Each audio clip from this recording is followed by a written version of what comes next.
get free from people.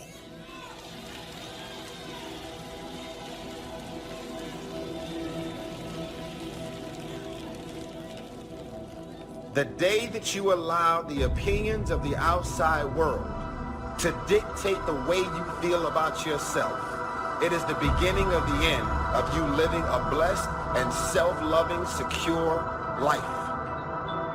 Love yourself. Love yourself. Believe in yourself, independent of the validation of the world. Have opinions and feelings about yourself, independent of the feedback. Why you gotta have somebody calling you beautiful every day in order for you to feel beautiful? Do you believe that you're beautiful, or do you only believe you're beautiful when other people say that you're beautiful? I'm just asking. Self-love is the cure to self-hate. If you make it to the end of this video, I want you to write, self-love is the cure to self-hate. These are the type of qualities that I'm going and have been instilling in my daughter. There is no man that you could ever meet, Shayla, that can make you feel more amazing than what you're supposed to feel about yourself. Nobody wants to be alone.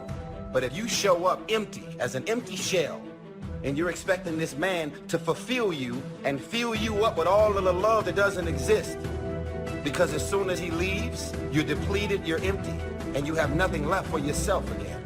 Never rely or depend on anybody to fulfill your heart.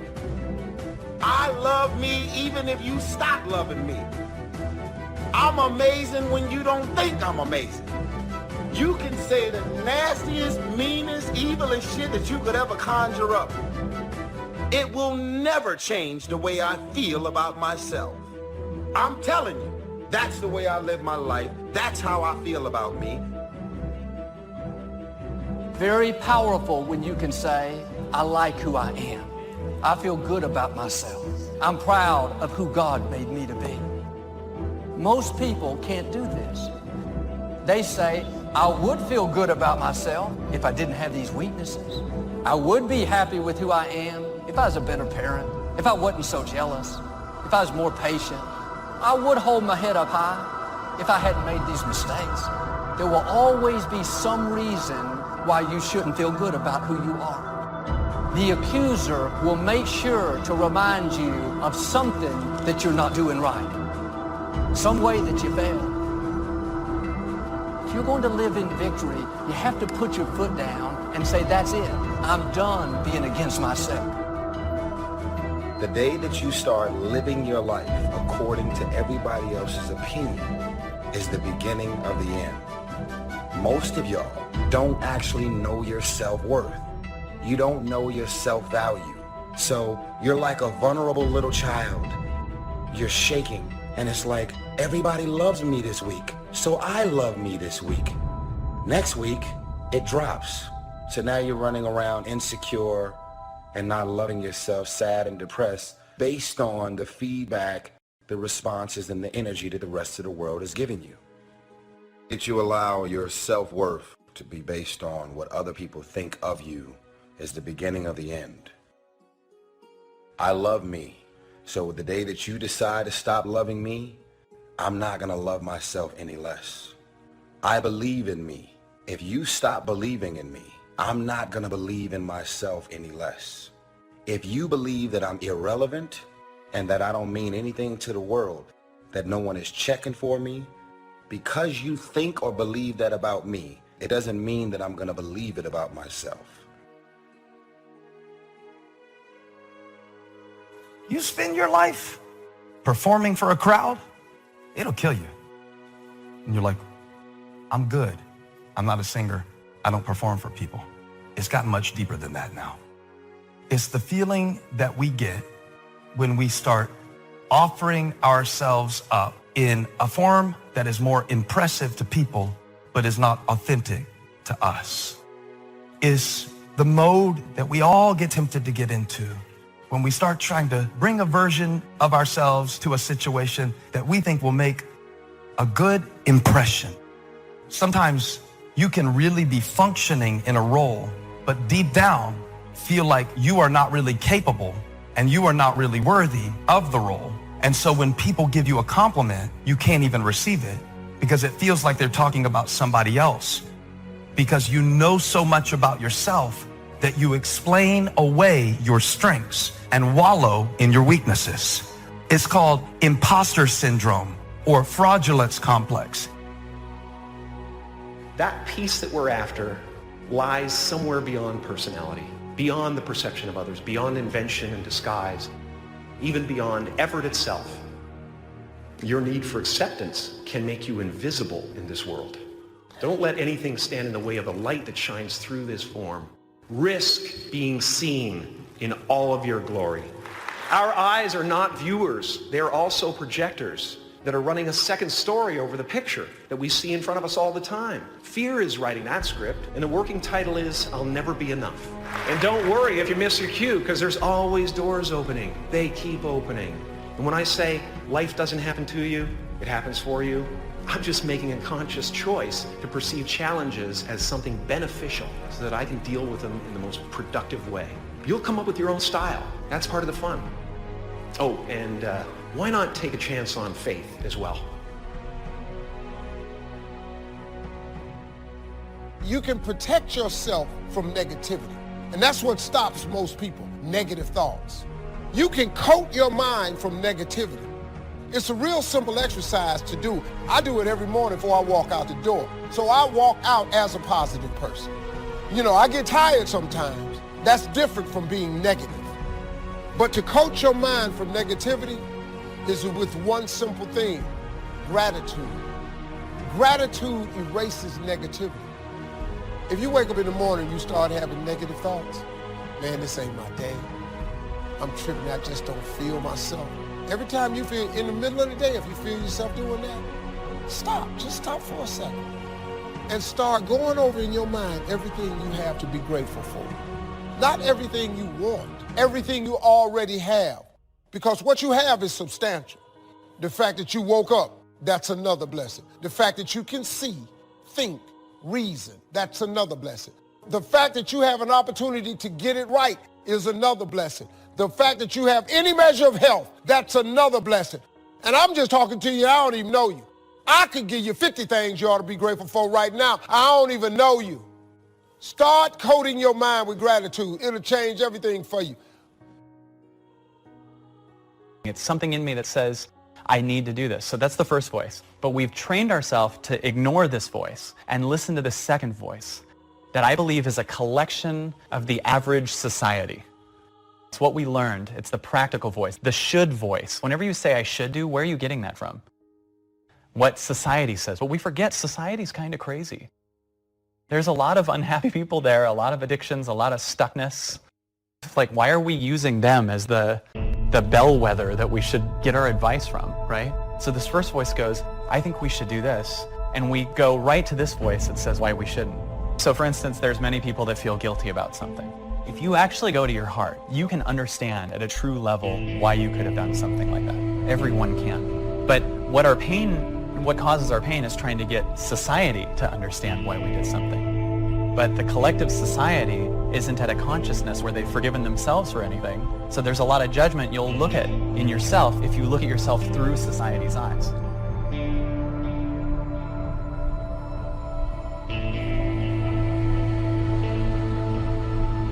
The labor, the work.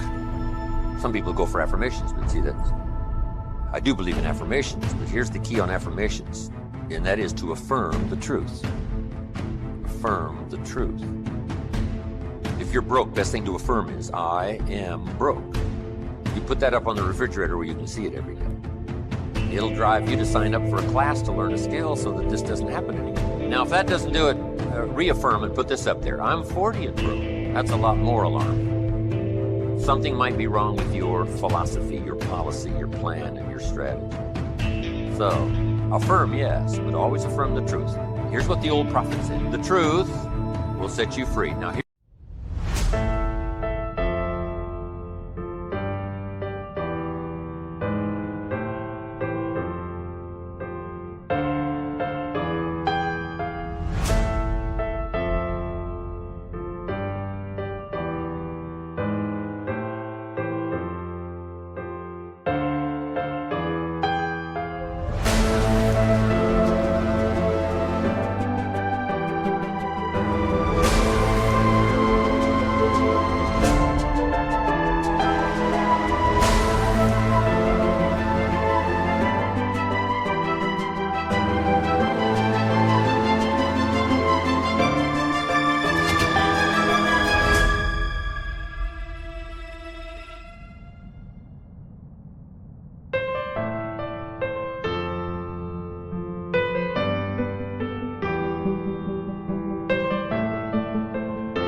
freedom of the truth. Number one, freedom of the truth to correct old errors in judgment.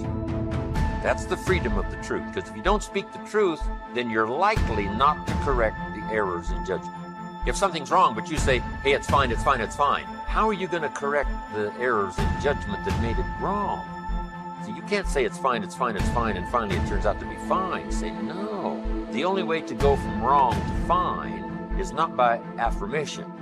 The way to go from wrong to fine is to figure out where the errors in judgment were by speaking the truth. Something's wrong here, finding out what's wrong, making the changes. Now it can go from wrong to fine. Here's a good phrase. Affirmation without discipline is the beginning of delusion. Now here's what else the truth does. First, it sets you free to correct old errors in judgment. Here's what else it does. Helps you to set up new, easy disciplines. To turn wrong into right. To turn lack into prosperity. To turn skepticism into faith. But in order to turn wrong into right, we must speak the truth. Because only the truth will set you free. Free to correct an error in judgment. Because here's the formula for failure and here's the formula for success. The formula for failure, number one, a few errors in judgment repeated every day. We call that the formula for failure. A few errors in judgment repeated every day. Now, why would you repeat an error in judgment the second day? Reason, failure doesn't occur at the end of the first day. If it did, it would be helpful, because then you wouldn't do that anymore. But errors in judgment are so subtle because they don't usually show their results until for a while. But a few errors in judgment repeated every day, every day, every day, and sure enough,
you're way off course. Now, here's all you got to do to turn that around. A few simple disciplines practiced every day.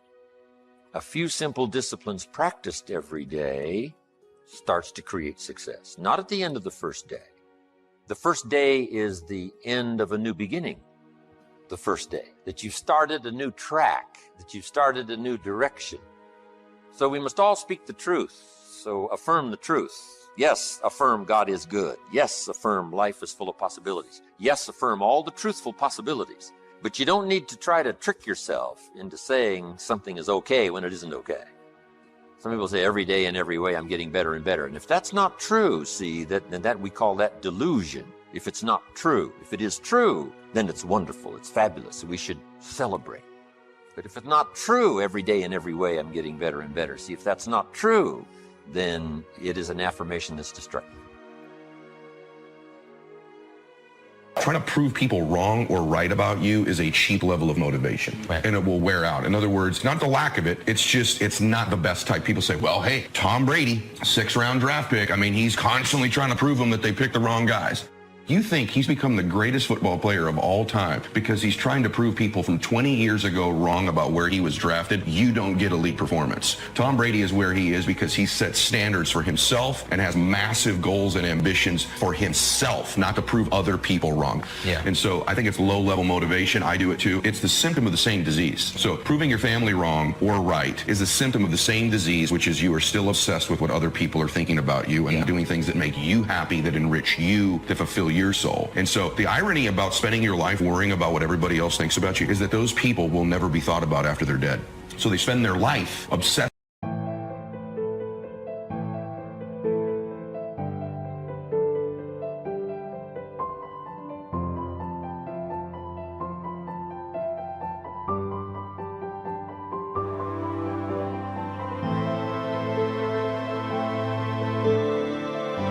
What everyone thinks about them, only to die and have no one ever remember them. Because people that are so obsessed with what other people think about them never really ever fulfill their potential. So once you can drop that addiction, whether it's friends, strangers, or your parents, and you begin to do things that fulfill you, that make you happy, that change other people's lives by your contribution, now you can be remembered. Now your life echoes into eternity, even if it was a quiet life. So just affirm the truth. The truth is I lack some skills to multiply my income by 10, which I wish to do in the future. I need to learn the skills. Affirm that you don't have the skills, so that it'll drive you to get the skills because you want to multiply your income by 10.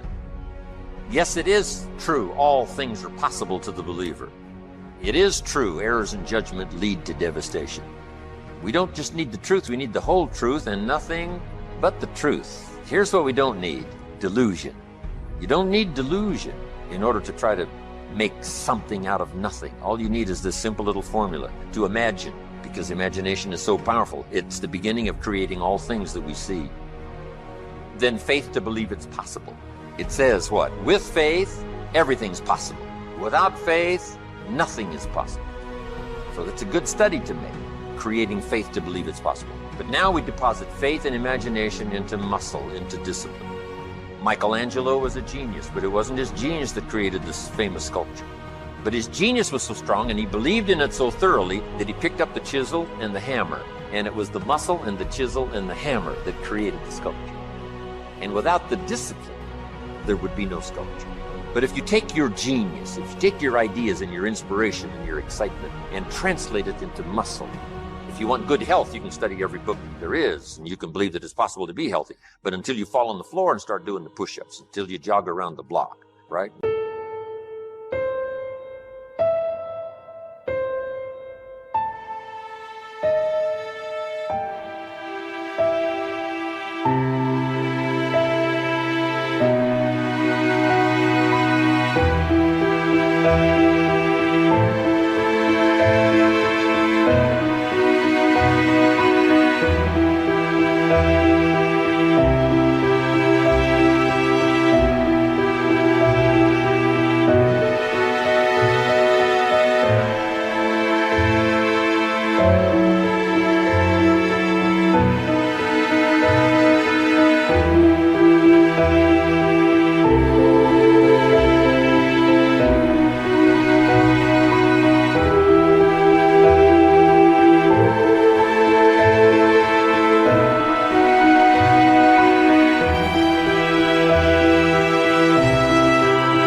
Still, you start working on your good health, working and laboring.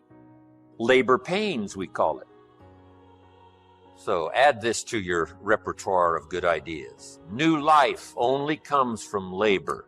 Now, some people try to create it with affirmation, but it doesn't work. New life only comes from labor. That's why we should devote most of our time to labor, because it's the miracle creator. It says 6 days labor and 1 day rest. Don't get those numbers mixed up.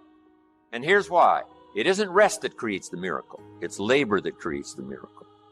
And you just go right down the list. Labor creates the miracle of a career. Labor creates the miracle of a hotel.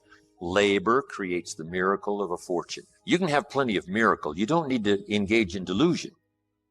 You just engage in reality. And here's what's real. Imagination, supported by faith, invested in labor, works miracles. The miracle of a relationship. The labor of my language produces the miracle of sight. Being able to see things you couldn't see before. If I labor well enough with the vocabulary and language that I've got, describing the value of my own ideas translated for you, maybe it'll help you to see something today, tomorrow, that you've never seen before.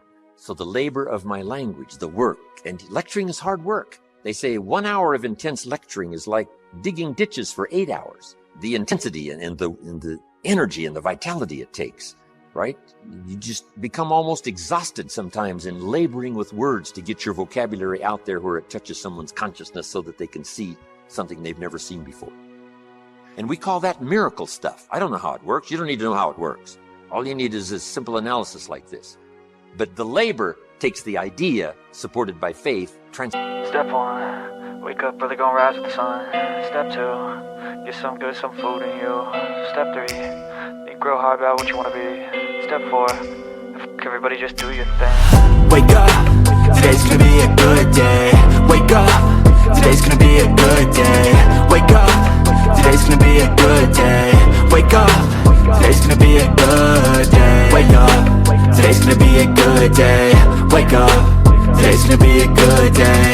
Wake up, today's gonna be a good day. Wake up, today's gonna be a good day. Yo, set your affirmations, aspirations. I got shit to do, the aftermath of preparation. Good food, good mood, blood in circulation. One step at a time, yeah, that's how you make it. Set a goal you control and the steps you take them. I try to pick one thought, have some concentration. And if I make a mistake, it's called education. I try to do this every day, call it replication. Wake up, today's gonna be a good day. Wake up, today's gonna be a good day. Wake up, today's gonna be a good day. Wake up, today's gonna be a good day. Wake up, today's gonna be a good day. Wake up, today's gonna be a good day. Wake up, today's gonna be a good day. Wake up, today's gonna be a good day. So life ain't easy, yo, I think there's a reason though. Ups and downs, just like every different season, yo. Sometimes I'm high, other times I'm barely breathing, though. I always gotta fight and hide from the demons, yo. Negative thoughts are poison, they rot. Head full of flies, so here come the clouds. They'll never stop unless I can swap all the bad for the good in my head when I'm lost. Yeah, so I'ma fake it till I make it. Positive thoughts are overtaken, I got patience. One day at a time is how you operate a cadence. A flow, you grow, you show yourself a foundation. Stay away from all the shit that causes temptation. I know that I like to do it cause it's sensation. I live my life in my head like a narration. Don't expect greatness, do my best, man, I'll take it. Wake up, today's gonna be a good day. Wake up, today's gonna be a good day. Wake up, today's gonna be a good day. Wake up, today's gonna be a good day. Wake up, today's gonna be a good day. Wake up, today's gonna be a good day. Wake up, today's gonna be a good day. Wake up, today's gonna be a good day. Wake up early, gonna rise with the sun. Step 2, get some good, some food in you. Step 3, think real hard about what you wanna be. Step 4, everybody just do your thing. Translate it into labor, and it starts producing all kinds of miracle. So now you can understand that you are a miracle worker. Would a miracle worker sleep late? I doubt it. Unique thing about genius. Genius has no sense of time. It's amazing. If you could have met Michelangelo and, you get there and it's like 11 o'clock, it's like midnight. And you said to Michelangelo, isn't it a little late? And Michelangelo would say, late? What's this late? What does that mean, late? I don't understand late. To a genius, it's not late. To the average person, it's getting late. But to a genius, it's not late. Say, well, Michelangelo, I'll meet you here in the morning and watch you get started. And you got to get there at 4 o'clock. You say, it's really early. And Michelangelo says, early? I don't understand this. What's this early? It doesn't compute early. Not to a genius. Because the genius is consumed by the finished product. And he devotes his imagination and his faith translated into muscle to produce the sculpture. Now, you can do that with your health. Health is just as valuable as the sculpture that inspires the world. Your own education, your own future, your own career, your own relationships, building a hotel, creating success, making a fortune. It's all part of the same scheme of imagination, faith, supported by labor. And now, all things are possible to those that believe. Wow.